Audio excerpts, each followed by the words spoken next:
Today I'm going to tell you another one of the Roo tales. Now, the stories that I tell you, many of them happened a number of years ago, and this particular one happened before I moved to Australia. So it was a number of years ago, and it's a sad story in a lot of ways. There were two guys that were hanging a job. One of them was Crusty, and the other one was a guy called the Goose. Now, Crusty was a good connector, and the Goose was a smart guy. He was from Canada, and he was Crusty's foreman. And for one reason or another, there was only these two guys on this particular day who were working on this job. And it was a two-story, and they were trying to get some iron hung. And so, as they did, Crusty was up on the second set of beams, up on the second story. So it was the top row of the beams, and he made his connection, and when he got done making his connection, he scooted out into the middle of the beam and got ready to unhook the choker that was attached to the crane.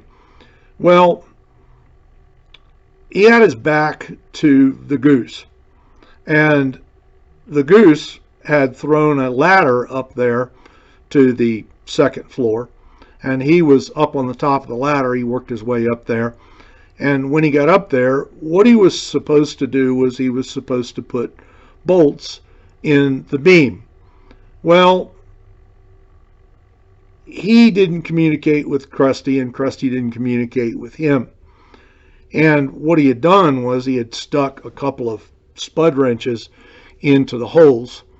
And when he did that, he was thinking that the crane was going to be holding up the beam. Well, Crusty didn't really communicate with him what he was doing, and the Goose didn't communicate with Crusty. And so what happened was that Crusty got out there in the middle, and instead of waiting for the Goose to put the bolts in, he unhooked the choker before the bolts were put in. So what happened was when the Goose pulled the spud wrench out, the beam fell down because there wasn't anything holding it up. And Crusty was just out there in the middle of the beam. This was years ago, before people ever tied off. And so what happened was then that it tore out the connection on the other end, and that beam hit the beam below, and it tore out that beam, and both beams went down to the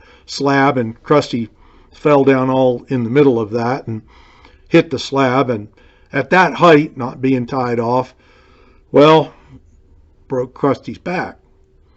And so there he was, and they called the emergency people, and the emergency people came and picked him up, and they took him to the hospital, and he lived.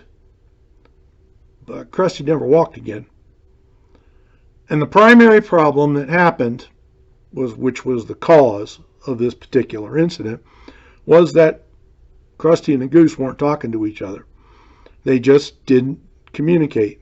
And so Crusty pulled the sling, and the Goose pulled the pins, and that was it. The beam came down, and Crusty never walked again. So here's what I want you to learn. When you're working, it doesn't matter whether you're working in a shop situation, whether you're working out hanging iron in the field, regardless of what you're doing, you need to communicate with the people with whom you're working. Because if you don't know what they're doing and they don't know what you're doing, if the left hand doesn't know what the right hand's doing, then some pretty bad things can happen with some very, very bad results. That is the story of Crusty and the Goose. I've lost track of them years since. Don't know where they are today. But just remember, when you talk or when you're working, you need to communicate with the people that you're working with.